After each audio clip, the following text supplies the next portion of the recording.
Welcome back to ChatChit. Round 2 of the 2024 season is over, and I'd say the headline right now is that the two Sydney teams are running away with the early flowers in the competition.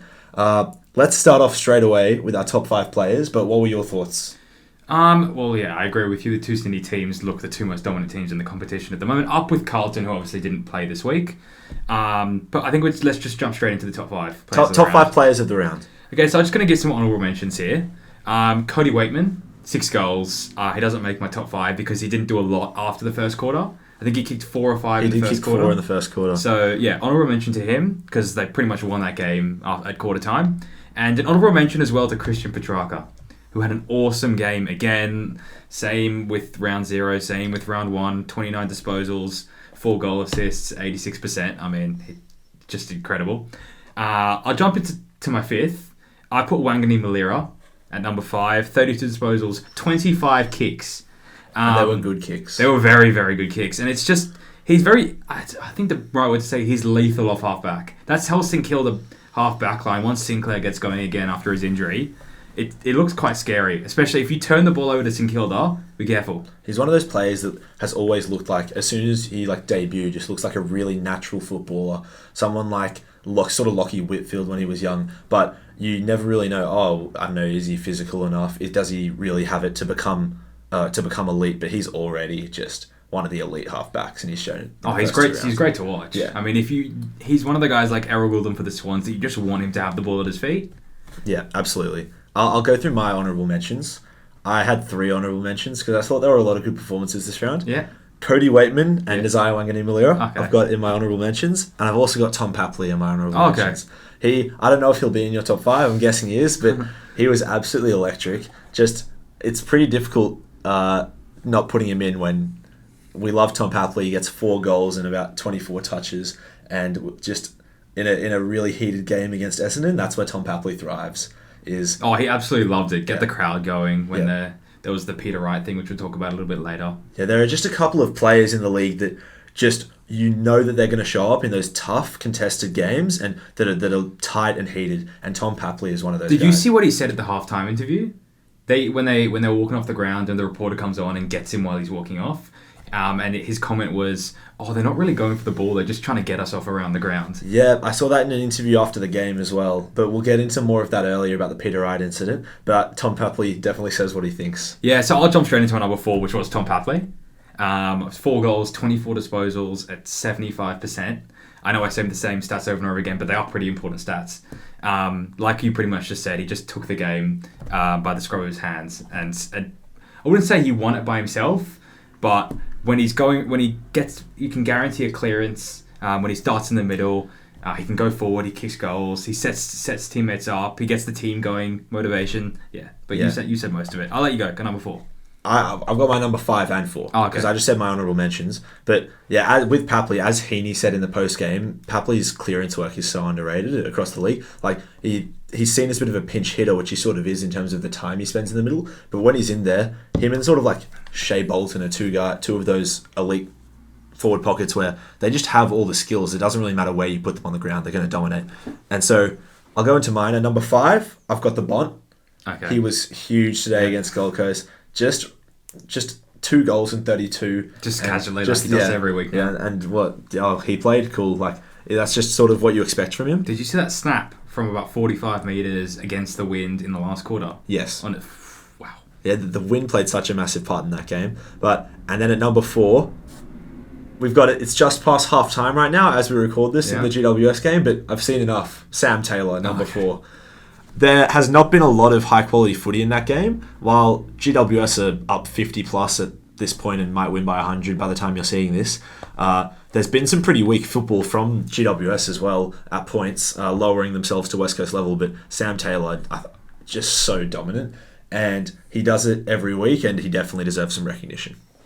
I'll move on to my number 3, and it was Zach Butters. Now, I'll be completely honest, I did not watch this game, but I was instructed that he had to be in my top 5, and he had to be pretty high up in my top 5. But I'm assuming he's in your top 5, maybe even higher as well. So I'm going to let you just explain what you thought of his game. Zach Butters, I'll jump, he's my number 2, and he saved my Supercoach round. But I don't think that's what he was thinking about today, but it was probably one of his main priorities. No, anyway. But he was just so clean. At half-time, he had a goal and 15 touches at 100% efficiency as that inside midfielder who's often extracting the ball. That's pretty insane. And he kept that going his first... I have a screenshot on my phone. I kept screenshotting it before the streak ended, that he was on 22 disposals and was still going at 100%. I think I had about 3 missed calls from you. I assume you're just going to say, he's still at 100%. Yeah. He's got 100 Supercoach points. Fucking half the game to go. I love little stats like that, and he was just so good today. Just so clean in the contest, like hands over his head and around over his body, and kicks in through little gaps between 2 defenders, and he just didn't miss. He was amazing for Port today in what was a really tight contest, so they needed it. Really went down to the fourth quarter against Richmond. Then I'll get into my number 3, which was Tom Stewart. You've got him. I had him at number 2. You chat about Tom Stewart. His game is just so... I wouldn't want to say he's underrated, but I feel like teams don't take care of him enough. 10 intercept marks, 28 disposals. But when you're Adelaide, it kind of kills you every time you go forward. You see Tom Stewart just roving behind the ball. He plays a lot taller than he actually is. He's a great kick. I mean, if you don't send someone to him, and I'll talk about that later, you're really going to struggle to beat that block that Geelong set up when they really lock you in. And he just seemed to be everywhere. I mean, he was taking marks in 2v1s. He was taking marks in 1v1s. You rarely ever see him lose a 50-50. You barely ever see him miss a kick. I thought he was absolutely exceptional in this game. Yeah. And Geelong have I just think you have to tag Tom Stewart. It's not, I'll wait to see how the game's going and then maybe put a tag on him. I think you have to tag him from the start. I really hope John Longmire does so when the Swans, play against him, but I think any coach should. Geelong set up their defence in a way where Tom Stewart is very often not attributed to a man, and he can go do whatever he wants, and he's just reads the ball probably better than anyone in the league. I want to take us to number 1 first, because I know we've got the same number 1, and this guy is so far above second. I'd have a number 1 here, and if he could, he'd fill the rest of the spots in our top 5. Yeah. Because I'm telling you, Luke Jackson potentially has had performance of the year in round 2. Yeah. I mean, I've never seen a guy get up and back the ground be so dominant.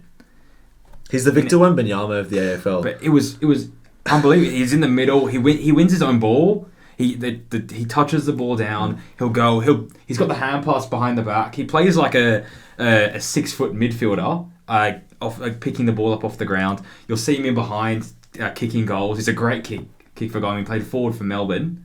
I did not see a single flaw in his game, and he's extremely young as well. Yeah, Luke Jackson has had a lot of hype, and he's clearly going to be one of the players that, by injuries, which we cross our fingers, will absolutely live up to that hype. I think he's already up with Max Gawn and Tim English. I think he's the best. I think he's the best ruckman in the league, above those two. He keeps backing that up. Oh yeah, and I think let's talk about it right now with Sean Darcy when he comes back into the team. I mean, I think it's fair to say that Sean Darcy will be selected. He's been, I would say, a top 5 ruckman in the league the last couple of years. Really, really good in the ruck contest and solid in the air. Rarely gets outmarked. He'll often bring it to ground, except Luke Jackson's just a different kind of, a completely different animal. They were getting smashed all around the ground by North. The momentum was all going one way, and then suddenly that midfield of Fremantle sort of just brought the whole game together. Jackson started to get well on top of Cherry. He started to take marks. He was winning his own ball at clearance. He turned that entire game. I'd argue by far. I mean, if he doesn't have a performance that he has there, I don't think Freo will come back from that. Oh, absolutely. And I think the situation with Jackson and Darcy is very comparable to the Isaac Heaney situation at the Swans, which is you say, Heaney is, as all of the Melbourne media are even saying, which is difficult for an interstate player. They're saying that he's the hottest player in the league. I've heard that about a gazillion times this weekend. And so they're saying when Parker, Mills, Adams come back, well, does he go into the forward line? And the consensus agreement is, no, when you've got the guy who's playing as arguably the best player in the league right now, you shuffle the pieces around him to make it work. I mean, we saw poor Fremantle last year, and we've seen their first 2 games this year. They knocked off Brisbane. We would have said before the game they'll beat North, but they were 30-something points down. They came back and they ended up winning by 40 or 50, I think. 2 huge comebacks, and when you look around the field for Fremantle, they have very similar personnel to last year. The main change that you can see, and it's such a huge visible change, is Jackson in the ruck, and it's not just the ruck, in the midfield, because as soon as the ball goes to ground, he becomes like, he could be a midfielder almost, and he'd be good at it. If you just had in the centre mounts Sean Darcy rucking and then Jackson Sarong Brayshaw, he'd be a decent midfielder. Yeah, I mean, I remember this one where he picked the ball up, he got right down, and he just went right over his head, and it was just Sarong running through. But he did that over and over again. I'm not suggesting that they do that, and I don't think that would work long term, because I'm just saying he's that good with his hands and on the ground. They're going to have to play him as the main ruck. The way they're playing right now, I'm not exactly sure how they're going to get around that. We'll move on to our hits and misses of this week. I think we'll start with the misses. I just want to talk about Peter Wright for a bit, because there's been a lot of controversy pre-season and early in the rounds about concussion, and you have to play the ball. You can't bump. And what we saw, we were both at that game, and the crowd got right on him afterwards, but we saw it coming before it happened. Cunningham running back to the ball, and all Peter Wright has to do, if he puts his hands up for the ball and he still gets the bump, that's fine, because he's going for the ball. But as soon as you tuck your hands away, you almost take your eyes off the ball and you turn, that's it. That's weeks. We saw Webster get 7. Was it 7? Did he get 7? He got 7. Was it 7? Okay, so then this wasn't as bad as that one. I think he gets 3 or 4 here. Yeah. But I just think the players, I mean, it's almost one around, and this wasn't a good one either. I mean, he was out cold before he hit the ground. But it's just repetitive over and over and over again. We're seeing players just trying to, I don't know if they're protecting themselves or they're just pulling out of the contest, but it's just rash decisions that they're making, reckless decisions that they're making each round. We're seeing it. I don't know how they're going to stop it, whether it's increasing the suspensions or I'm not sure. If the sending off has to come in, I don't believe in that, but I'm not sure. It'll be 3 to 4 weeks, but on that, I think I want to relate that, that is the big issue, the way that people are acting in reckless contact to the head, and the AFL is stamping that out, and I think that they're doing a pretty good job of it, but these occurrences will still happen from time to time. But I want to focus on Essendon as a team and the chat that was happening around that. Swans Heaney, who is he's very well PR trained and won't talk a lot of negativity about anything because he just keeps up that Wonder Boy image. But even he was saying there's no love at all between the Swans and Essendon, and saying that they were pretty much implying that Essendon were playing dirty. And throughout the week, Brad Scott was talking about... No, I didn't see that. He was talking about how Essendon are going to play hard, and it's going to be the Essendon way, and they want to... they're fostering this identity of just being the hardest team that's going to make you uncomfortable and all that sort of stuff. And yeah, the Swans players that have sort of been talking about it during the game and after the game were just saying that, yeah, they would potentially took it too far, hitting people behind play, which is not really giving you any sort of competitive advantage. It's just sort of bad sportsmanship, if that was actually happening, in my opinion at least, just behind the play stuff where you're just thinking you can get away with it because the umpire's how I see it is there's 2 ways you can play hard. You can play like Essendon did, or you can be really tough in the contest. I think we'll talk about the Dogs later, who are really, really tough, Liberatore. Yeah, you should all aim to be like a Libba or a Matt Rowell. Right, but there's 2 ways, and they just probably went about it the wrong way. They got the crowd going against them. That's never what you want. And they got the Swans players having several reasons to just go harder into the tackle. Yeah. But yeah, we'll move on. I'll get you to go to your first miss. My first miss is... Somehow, I know we're only 3/4 of the way through the game, but somehow, some way, West Coast have not improved from last year. So my outrageous take is potentially not so outrageous. Reminder, if you didn't see the previous video, or one of the previous videos, one of Aiden's predictions for the year is that West Coast would win less games than last year, which is 2 or less. It's really disappointing. We only caught the first half of that GWS West Coast game, but time and time again, it's stupid errors. They'll have a 3-on-2, they'll slip, or they'll hand pass it inside to a GWS player running on. The kicks, Barras doesn't look like the same player anymore. When Waterman's their key leading forward, it's probably not great for them. It's Bailey Williams. He looked uncompetitive in the ruck against Briggs. Yeah. I just don't have a single positive. Harley Reid looks okay. He looks amazing. He looks good. Absolutely amazing. He's getting the fed. He's doing exactly what we thought he was going to do. Honestly, he looks a lot better than I thought he would in his first couple games. He's been really good. Especially with the pressure. But I can't think of many positives coming out of that West Coast team. And when Noah was like, they're going to drill the youth, and just hope they'll stay in game. But they're being blown out. I know they've had 2 tough fixtures in their first couple games, but hopefully if they play some of those lower sides, they put in a bit more of a contest. Because if they're going to get blown out like they did last year, and they're not going to win games, they won 3 last year. If they don't beat that this year, or at least level that, I mean, it's quite embarrassing. Yeah, I want to compare them to North, who both won 3 games last year, had a similar horrible percentage.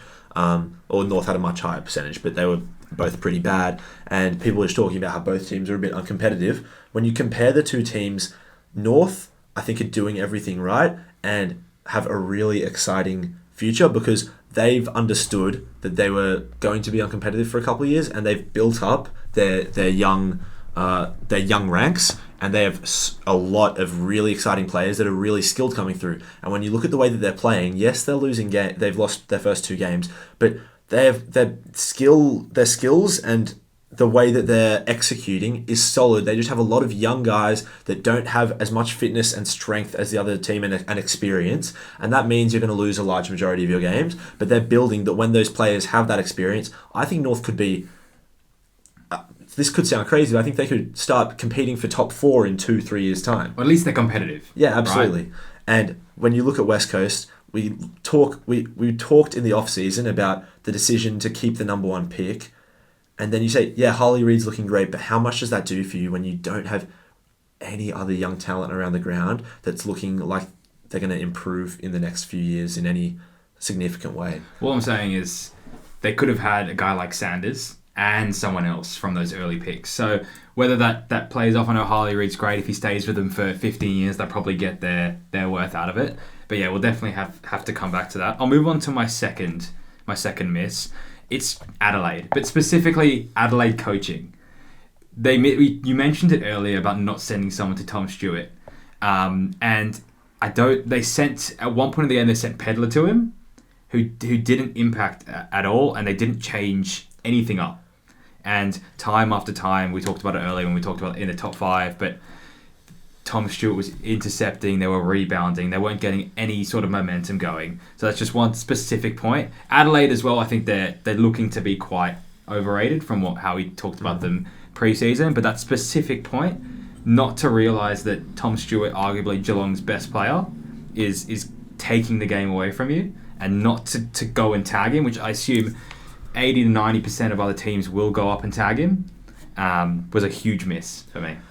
Adelaide absolutely could bounce back, and I think at some point will bounce back, except with how competitive the league is this year, with so many teams that would be truly feeling within themselves that they're a top 8 team, you can't lag behind for too long and expect yourself to come back. You might need quite a few wins to make the top 8 this year. So I agree with that take.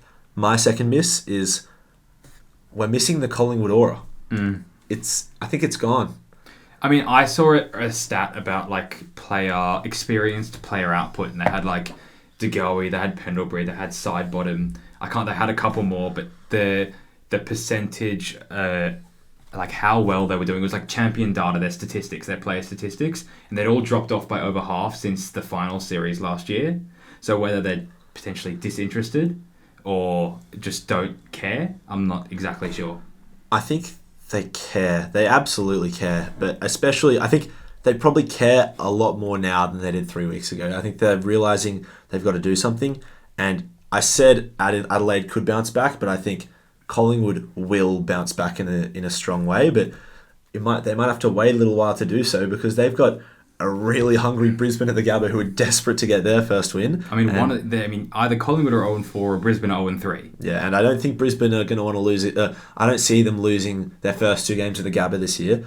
I think Collingwood look to have more systemic issues than Brisbane do at this point. Brisbane played a strange second game against Freo with no Lachie Neale, and they played a quite strange performance, which I don't really know how to explain it. But it didn't look like the way that Brisbane plays. But Collingwood are playing the same way they did last year, but it's just not really working. And we're not really afraid of them in the fourth quarter anymore. They don't have that feeling that they're going to come back and they can come back from 30 points down, and other teams just start making errors. Teams seems like they're just pushing on it. They don't really feel that. So yeah, I agree with the miss. I'll go to my first hit, and it's the Swans ball movement. The transition in this team off halfback. I mean, Blakey, he's been talked up a lot this season. Errol Goulden's kicking, man. Errol Goulden, I mean, there was one specific play where he had the ball in the back pocket. He got it from a kick out. A spearing kick into the midfield.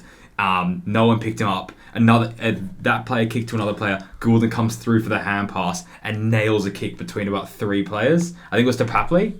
But every time the ball is in his hands, it's just, something's gonna, he's gonna hit a target, he's gonna kick a goal. But besides that, whenever we get the ball off halfback, we've got runners, we've got Chad Warner, we've got Rowie, James Jordan when he actually gets the ball. Justin McInerney had another great game. But I mean, we're hand passing teams off the game. I mean, like we're killing teams with our hand passing. The amount of times, I think we scored about 80 points from turnover. We got absolutely dominated in the clearance more than we have for a long time, and we get dominated in clearance sometimes because we've been undermanned there over the last couple of years. But Essendon really, with their young midfield alongside Zach Merritt, killed us in the clearance. Absolutely killed us. Brodie Grundy was smashed. Yep, and our entire midfield was in the clearance, but then in transition, that's where the Heaney, Warner, Goulden, Tom Papley going through the middle of the ground, they just absolutely tore up Essendon, and Essendon just didn't really have a response. We could score 131 points. Yeah, I'll let you go. Okay, did you see the Goulden celebration? No. What did you think I was doing with my hands? Oh no! I didn't see it in the actual game. I saw it in the. It was based on a Portugal football player, which I think you'd like. He's the leading goal scorer in the Portuguese league. My first hit is the Bulldogs forward line. I don't know. Did you get to see the Bulldogs Gold Coast game today? I did watch the Bulldogs Gold Coast game. Well, with the Bulldogs, we've known that they've had a couple of really talented players in their forward line last year with Norton and Waitman and a young Jamari Ugle-Hagan who's getting a bit better. But we know that their forward line has not had any sort of synergy over the last couple of years, and so it's been letting down their strong midfield performance a little bit. But their forward line today, their tall forwards, were dominant in the air. Jamari Ugle-Hagan was dominant in the air, as was Sam Darcy, who it's great to see him back after an injury. Long injury. Yep. As such an exciting young player. We have a lot of really exciting young midfielders that look like they can immediately come in and be impactful. McKercher, Sanders, Reed, except it's really rare to have a tall player who can get their way into their body and be dominant early, but it looks like Darcy could be. Well, I just want to say my other hit as well, because I think this plays into this as well. My other hit was the Bulldogs. I think they've figured out their midfield. In a way where we talked about preseason, how it just feels like they've got a lot of guys doing a lot of the same thing. It feels like now they've established who's doing what in the midfield. Libba's going to go in, he's going to win the ball. Treloar's going to get those little hand passes here and there, and Bont's going to get it on the outside. I feel like they've worked hard in the training in the off season, and they figured out how their midfield structure is going to actually work, and then that helps out with if the ball's coming into the forward line more, they're probably going to get better looks at it if it's coming in quicker. Sanders looks great. So yeah, I just wanted to point out that I think the Bulldogs have actually sorted themselves out. I disagree a little bit. I agree they were good today. I'm not sold that they have some sort of midfield system that's much improved. I didn't really clearly see that today. But if we see it for next week and the week after, then you could absolutely just have vision that I don't have. But I didn't quite see that. Okay, that's fine. So my second hit from the same game, but there were just a couple of nice storylines in that game, was the Raul versus Libba battle. Oh, can I say something quickly? Yeah, sure. Because we actually called each other a couple of hours ago, and I said my favourite part from the entire round was watching Raul and Libba go at each other, because at one point, I'm not even sure they were going for the ball anymore. They just wanted to get into each other. That was my favourite thing that one of the commentators said. I love a lot of the AFL commentary. I know people love to hate. There are certain commentators that I don't like, except I've been loving the commentary this year, just on a side note. But one of them said that you don't know if you're Raul or Libba, would you prefer to go get the ball or wait for the other one to get it so you can tackle him? Because they were just sticking those tackles and just going at each other so hard. I love Matt Raul. He's a player I'd love to have on the Swans. Did he get like 3 times bigger in the off-season? He's huge. He's grass fed as well. You know, he's vegan or vegetarian. He Really? eats grass before every game. Good advertisement. He eats the grass on the pitch before every game. Wow.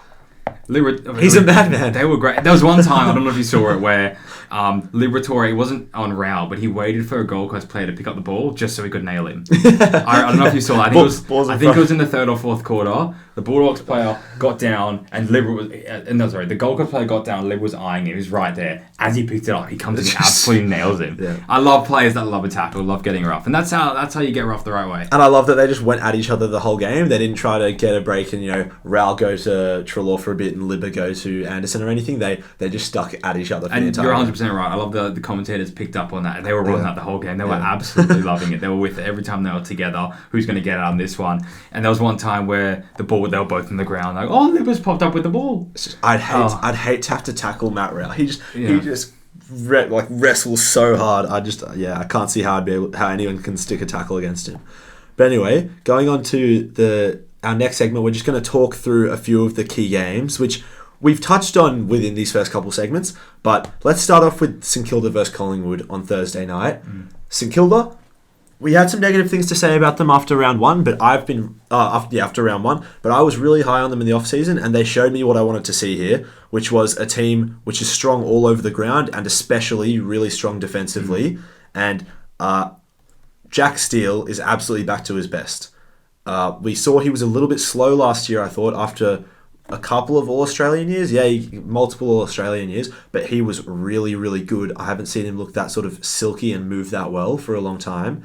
And then you talk about the movement through guys like Wanganeen, Malira, and now Sinclair back in the side. They look good. I mean, Sinclair's arguably their best player. I mean, they're all Australian from last year, and he's just coming back to his best. He was well off the pace in that game, and he was still impactful. We saw Windhager have an incredible impact on that game. Rowan Marshall was great. Exactly what you said. Last year they were one of the best, if not the best, defensive side. Ross Lyon is a tactician. Yeah. It feels like they've always got the players where the ball. They've always got more players around the ball.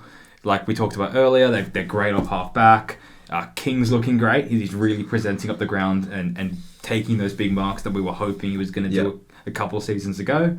They're kicking straight. I don't see any huge weaknesses with St Kilda at the moment.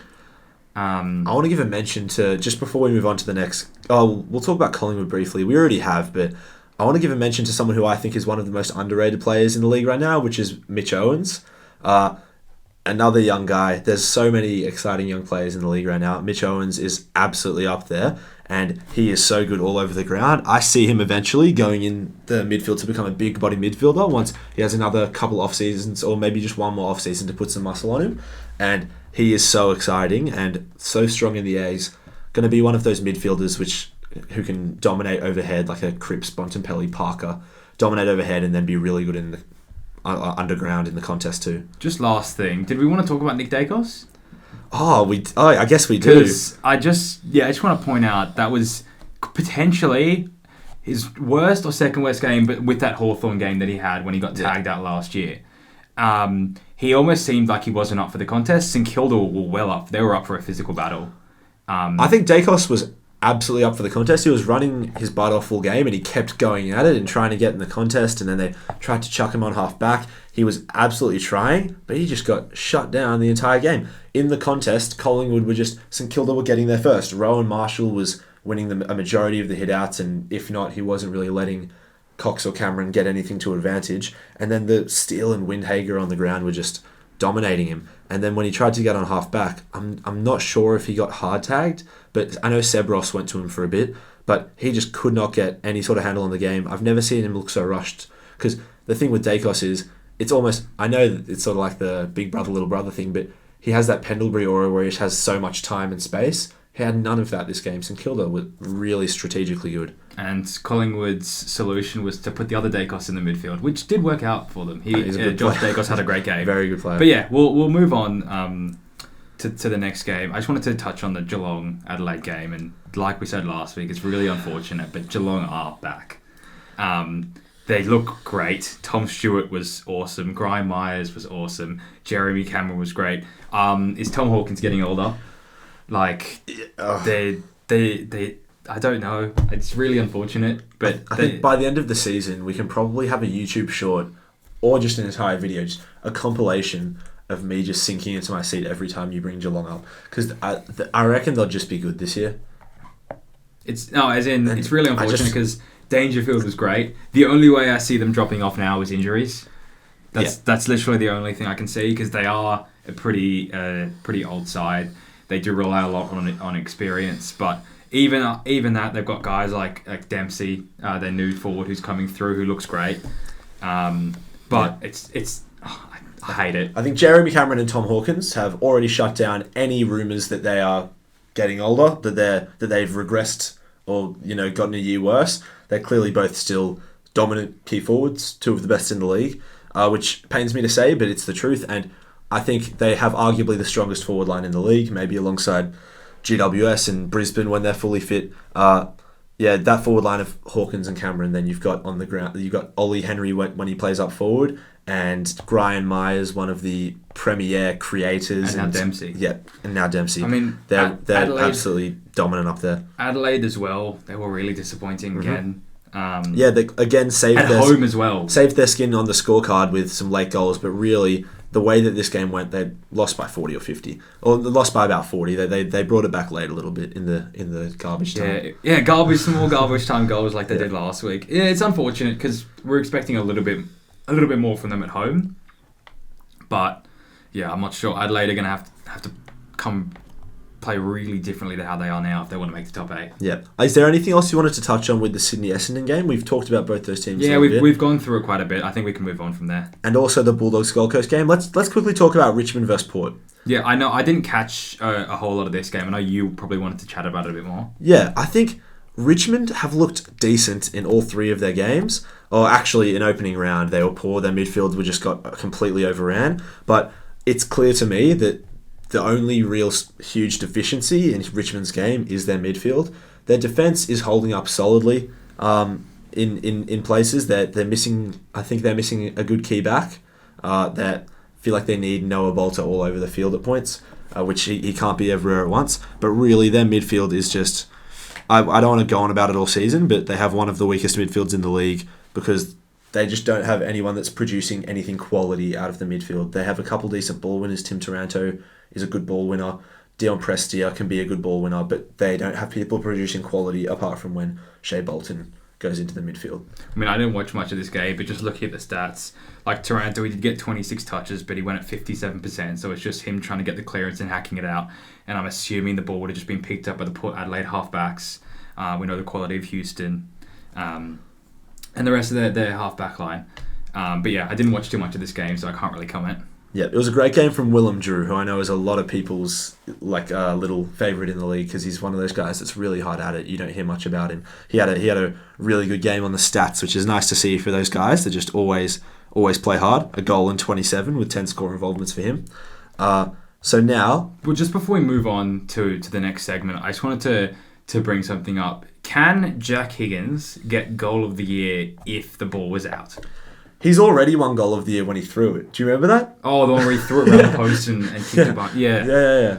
Can he get it? Well, he's given a goal. He's already had one goal of the year from a goal that shouldn't have been counted, so he can get another. Why not? Well, I reckon the two goals rival each other. That Jeremy Cameron goal, where he kicked it, ran forward, the one hand, kicked it from a really tight angle. I reckon that one was better. Oh, actually, it's tough. Being tackled and the ball was out, but if we take that away, but gee, he's kicked it from 50 on the toughest angle in a really tough point in the game as well. Yeah, I don't think it'll win goal of the year because there'll probably be something better, but that was an awesome goal. We'll move on to the next segment, the Footy Pyramid, which we started last week, and there have been quite a few changes. Your segment. My segment. So I'm going to start from the bottom again. We'll just move through it quickly. I'll just say some of the outs.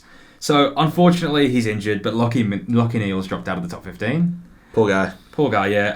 That's tough. Along with Noah Anderson. 2-time Brownlow medalist, reigning Brownlow medalist.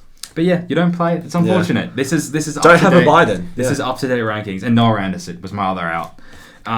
So, I got some new players who have joined the fifth ranking, which is Luke Jackson has come into the top 15 players in the league, and Tom Stewart has come into the top 15 players in the league. Absolutely earned their way in. I've put Cripps is staying there. He's going to stay at the 5th ranking.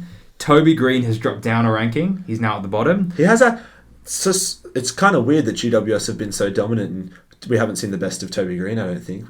He scored 1 goal in 2 games, and today he's got 1 goal today. So yeah, I moved him down a ranking. Yep. He's sitting in that 5th one, and I couldn't figure out how to get him high, but Zach Butters is still in that 5th one. I know he had a great game today. If he keeps this up, he will be pushing up a little bit. In my next row, I had Goulden Sarong, same as last week, and Kerno dropping a ranking. Again, he didn't play. Unlucky. So he's sitting in that 4th ranking as well. In the 3rd one, Clayton Oliver again had a great game. Isaac Heaney has moved up 2 rankings from the 5th up to the 3rd. He was the biggest jumper. Oh, these are tiers. So these are tiers. You'll see. No, they'll be able to see it on the screen. Okay, cool. So it'll be right in front of us here. But yeah, Heaney's moved up as now a 3rd tier player. As a top 6 player in the league. I mean, 3 incredible performances in a row. So yeah, deserves it. And Nick Dacos has fallen from the top. He's fallen down 2 rows. Yeah. He's now sitting on the 3rd tier. Dacos is falling down his own mountain. He's falling down his own mountain. If you watched last week, we actually wanted to name the tier list after him because we weren't sure if he was going to fall off at all. Now we can name it after whoever you've got on the top now. Maybe Harry Cunningham? On my 2nd tier, I've got Tom Green keeping his place, and Marcus Bontempelli, who's moved up. He was at the 3rd ranking. He's now at the 2nd ranking, so top 3 player in the league. And my top player is Christian Petrarca, who's moved up as well. 3 incredible performances again. I love him. Yeah, you can't knock putting Track up there. I know if Bont continues the way that he did today, he's going to rival that top spot. But just to me, Petrarca, he deserves that number 1 spot at the moment. He's just continuing. He's got a great food channel as well. But yeah, here's a little pyramid in front, and we'll continue to update that every single week. But yeah, let's move on to your segment here. I like the pyramid. We have the weekly. You like it? Last week you weren't such a fan. No, I like it. Okay. Well, let's move on to your segment, the power rankings, which, from all accounts, have been very, very, very tough to make this week. I labour very hard. I pretend that this is I don't know, I have a disease or something, like it's like a curse. Because I feel like this season, I think the reason is this season, there's about 12 or 13 teams that you feel like they've got to be top 8. They've got to be top 8. And these are teams that should be in the top 8. And I think that's the best thing about this season in particular. But we're going to start on the bottom. There are teams that have to be on the bottom. We start off at the bottom, and it's West Coast. We've talked enough about them, but they are, oh gosh, it looks like they're going to be uncompetitive for another season, which is a bit unfortunate. In 17th, we have a team dropping down. And just so you know, you'll have the last week's power rankings next to them somewhere. They should be right here like they were last week. Cool. Then you've got Hawthorn in 17th. Their system was really interesting this week. It's been talked about, but just Sam Mitchell seems to have them playing some system where they're chipping the ball around a lot, but not really doing anything with it. I saw that, the amount of marks they had, but they were all just defensive, like in their defensive 50. Yeah, in the first quarter, I'm pulling stats out of my bum. No, it was 50-something. It was like something 52, like... I'm fairly sure. Something like they were down 31-1 and had like 50 marks to 9. As in they were just chipping the ball around, not doing anything with it, and then as soon as they turned it over, Melbourne just ran through them, stampeded them. So Hawthorn dropped down partially because of their system, but also because we're just not seeing any of that spark that we saw in the last half of last year. But they were actually competitive in games, yeah. Taking down Melbourne and Collingwood and really bringing it to finals teams. So Hawthorn have not been good to start the year. In 16th is North. As I say, a lot of their players look really exciting. They're just a year or two early to be competitive. And then this is where it becomes all from here, teams that would want to make finals. But the way that they're playing right now, I'm putting Adelaide Crows in 15th. Wow, that's low. Yeah, I'm not at. Wait, let's check. Last week they were in 12th, but I've dropped them to 15th. Okay. They're not showing me anything. They're Laird, Dawson, and Crouch have been a really nice combination, I think, in the midfield. But their defense is really weak. They're undermanned, in terms of talent in their defense, comparatively to the rest of the league. And yeah, they have Jordan Butts, who's a solid young key defender. You wouldn't want him as your number 1 key defender, and they don't really have anyone else alongside him. So their defense, I think, is going to really struggle against some of the premier forward lines that they haven't even played against yet. Then, in 14, I've got Richmond. Even though they're 0-3, the last 2 weeks they've been quite competitive. But it's sort of what we expected from them this year, which is that they don't have a huge amount of of quality all around the field, and they're not going to make finals, Richmond. In 13th, we've got Collingwood. All the way down in 13th. Another team that's 0-3, but we know what they can do when they bounce back. It's really difficult to know where to put them. What do you think about Collingwood in 13th? Oh, well, the thing is, you're trying to make it like where you're also trying to think about where they might finish or at the end of the season or if they might bounce back. But if you're 0-3, potentially going to 0-4, I don't mind it. Any lower would have been a bit dodgy. Would you have Adelaide any higher? Thinking about the teams above, might have put them above Richmond. Yeah, fair enough. Probably should have, except none of the teams have won a game. That's fine. So it's on vibes. And Adelaide, that's a good vibe. So now, these are all teams who haven't won a game yet, actually. Those 6 teams. And then we move on to Essendon. Well, Essendon, while as a Swans fan, no love for Essendon, as in the words of Isaac Heaney, they played a lot of solid footy against the Swans and were even until the end of the third quarter, really. Those young midfielders are really exciting. Will Setterfield, Archie Perkins, Jai Caldwell, all really, Sam Durham, really exciting guys through their midfield, and Jake Stringer looks to be back somewhere towards his best, which was pretty cool to see. So you don't mind it, except there's a lot of competition around the league, and I'm not sure if they have the top end talent to make finals come the end of the year. I like that. I think they are going to take some scalps this year. Yeah. So yeah, I agree with that. In number 11, and this feels so strange, as I say, why this feels so difficult, a team that just put together a wonderful performance all around the field is the Bulldogs. Ooh. And as I said, their midfield, it worked out this week. I need to see it again, though. It's been the case for the last few years now, where Bulldogs have been around this mark, around the fringe of the top 8, where they take scalps, and we don't see it regularly enough. What do you think? If they do it again next week against West Coast, does it count? This is the thing. If you beat West Coast, you can still very easily go down. I need you to beat West Coast by triple digits to show me something. Okay. So we'll wait 2 weeks when they play Geelong. We'll wait 2 weeks. Okay. Well, we'll see how they... it's hard to judge a team against West Coast. Yeah. But let's move on to number 10, where we've got maybe the biggest droppers this week. I think they are the biggest droppers, and that's the Gold Coast. Just because... Are they in 4th? I had them in 4th. I gave them sort of a little ticket there to see what they did with it, and they weren't good enough in their forward line against the Bulldogs, and the Bulldogs just got so many intercept marks. When they went forward, they just continually intercept marks. Buku Kamis. They made him look like an experienced backliner. Yeah. He's a forward from the VFL last year. Yeah, and it worried me that this was against the Bulldogs, who I would say, I'm comfortable saying are one of the 3 or 4 worst backlines in the league in the Bulldogs, and Gold Coast made them look extremely good and extremely well set up because their forward line just did not, their connection between their midfield and forward line did not seem to be there. But we'll see with Gold Coast. They're 2-1 obviously, and they've had 3 relatively tight games, and they have got the bye. They've got the bye next week. They could be anything. And then they run into GWS and gather round. Yeah, really hard to know what to think about Gold Coast. I've got them in 10. In number 9, we've got the Fremantle Dockers. We gave them the Hyundai, get the little rental car in 8th place, a massive jump. And against North, to be a team that's making the top 8, I think you got to beat North by... they would have expected to beat North by more than that. Early on, they look shell-shocked, but this is now 2 rounds in a row, to give them credit, where they've made huge comebacks. And they look... I quite like this Fremantle team, and I like the way that they play, which is really strong defensively and then hard in the midfield. And I'd like them to go back to their finals winning ways of a couple of years ago, because they're an exciting team. But I wasn't fully impressed by their performance against North, seeing them get run over for little periods there. In number 8, I've got Geelong. As we've talked about, they're good again this year. Had to put them in the 8. At number 7, I've got St Kilda. Okay. Who had a really impressive performance. So they bounced back a bit this week. They bounced back, and it's a bit strange that I've got St Kilda ahead of Geelong, despite the fact that they lost to them in round 1. But I think St Kilda's performance this week was really good. Geelong have had 2 quite tight wins. Geelong were at home in that game before. We know how they are when they play at home. Yeah, and I think Adelaide were not impressive at all. So that Geelong win was a credit to them. But this St Kilda win was this week was really, really impressive against Collingwood.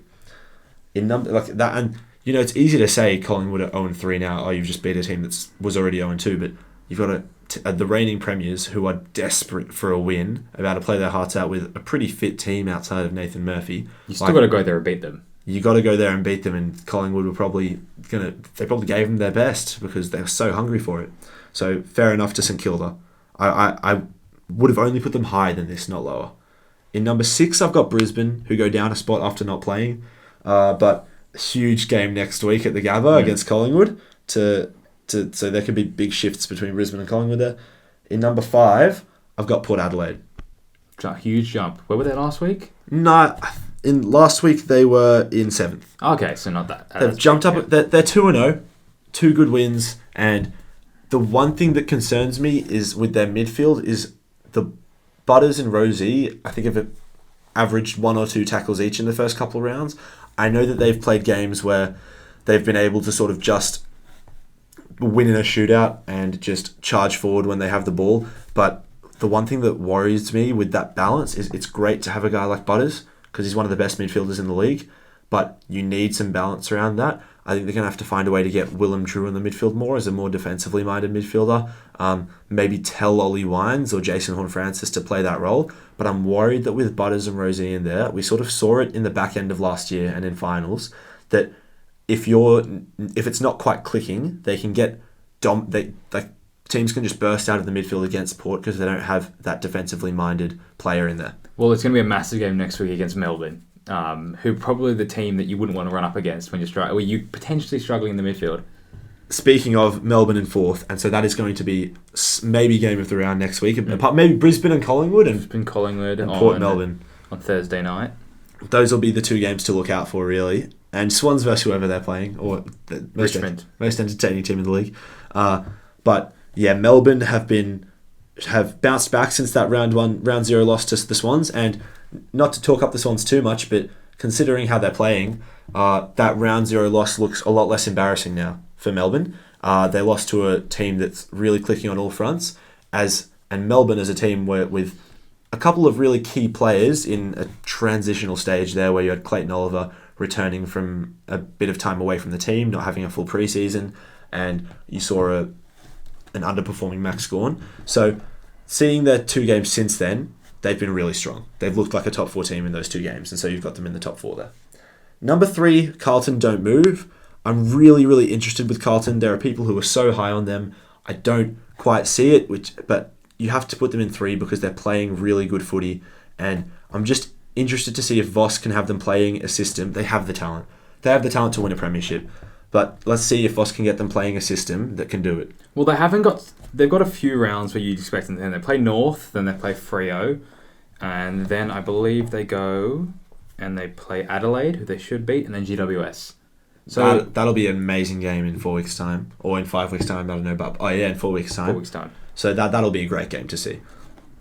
Then moving into the top 2, it's unchanged. The top 3 is unchanged. Sydney in 2. Just stacking on a resume of really impressive wins in slightly different ways, and this one was just a little bit of a shootout, and the Swans just flexed their muscles in the 4th quarter. And then GWS at the top, the Orange Tsunami. GWS's first 2 games, they beat Collingwood, which was a great win, and then against North and West Coast. I don't really want to judge them because they can sort of play whatever way they like in those 2 games. They didn't have to do a whole lot because they have so much talent all over the field, but they haven't really defended.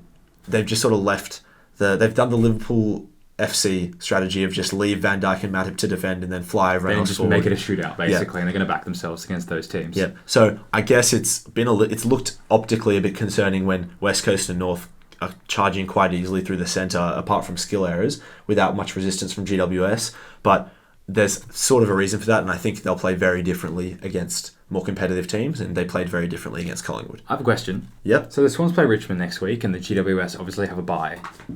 If the Swans were to put and beat Richmond by 40 or 50 points, and GWS did not play, can we see the Swans top of your power rankings? I think if the Swans, because I have my current perception of the Swans, which is I think we have as good a chance as GWS to win the competition, and I think they're the best 2 teams. If the Swans perform in a way that makes me think they're even better than that I think that they have a better chance than GWS to win it, and that I'm not sure what that would look like, but if we just really dominated Richmond, then potentially. but I can't really see GWS dropping down during a bye because they're doing everything right. Yeah, I think we'll move on to our last segment, which is just sort of talking about Supercoach and how it went for the week. I know you had a really troubled start to the week. You thought your Supercoach season was over. You were going to give up. And then we saw Zach Butters come to the forefront. 10% owned. 1% of that 10% captained him. I know you captained him. Gets you, 340 points? I think maybe even more. 350. 350 points. Season's back alive. He's here to stay. I sent Aiden a message while he's playing football. Zach Butters just saved my season. And then Aiden reminds me that it's round 2. Round 2, right? And I'm telling you, he was in dire straits the Swans game on Saturday night when all his players weren't doing too much for him. Yeah. Sam Berry and Nat Fyfe, both in my team, get subbed off. Or at least I didn't have Caulfield starting, but it was sort of an everything that could go wrong did go wrong for my team in the first 2 rounds actually. But then Zach Butters has pulled me out of the grave and shown me the light. I sort of thought of a joke while you were saying that, which is I was going to say thank God for Zach Butters, but maybe just thank Zach Butters for Zach Butters. He is God. But you had an unbelievably good I've had round. a very good week. It's unfortunate because I've got Hogan. I took a punt on him. He did kick another goal, but I think he's going to finish around 70-75 points, which is a little bit unfortunate considering he had a free hit against West Coast. But I've gone for him for the cash gen. Everyone else has sort of paid off. I've decided to avoid Nick Dacos, who had a terrible game this week. Tom Stewart went off. I did well. Captain Sarong. You said I'm potentially in the top 1%. I think he'll be top 1% this round. He's got... how many points does it say you're on right now? Because round's about to be over. If you go to game day. There we go. Yeah, with having this sort of round, having probably a top 1% round with 153k sitting there. So you've got, typically that would mean you've got less points than everyone else. With only 18 players having 2,039 points right now, yeah, that's going to serve you extremely well. I think that'll be a top 1% round. At least we're moving up in our own league. Yeah. At least we were 6th and 7th last week. You've got to join the league. The league code's been up the whole video. 444-322. Where is it? Bang. Okay. Well, yeah, join the league. You still get the same points that you've had. Yeah. With other seasons. It's not like you have to start again. It's not a head-to-head league. It's just total points. We'd love to see you there. And as Aiden told you, do not pick Nick Dacos. Do not pick Nick Dacos. We all thought he was silly. I got laughed at. Look at him now. And I did not say it just for views. Yeah, a bye coming up and a Finn McGuinness game, so basically a bye coming up. He's got, double back-to-back buys coming up. Yeah. And we both had Aaron Cadman. Just want to point out, he just kicked a goal, I think, after the siren. Love to see it. Okay, so yeah, we'll wrap it up there. Thank you for watching this week. Make sure you join our league, and we'll see you all in the next one.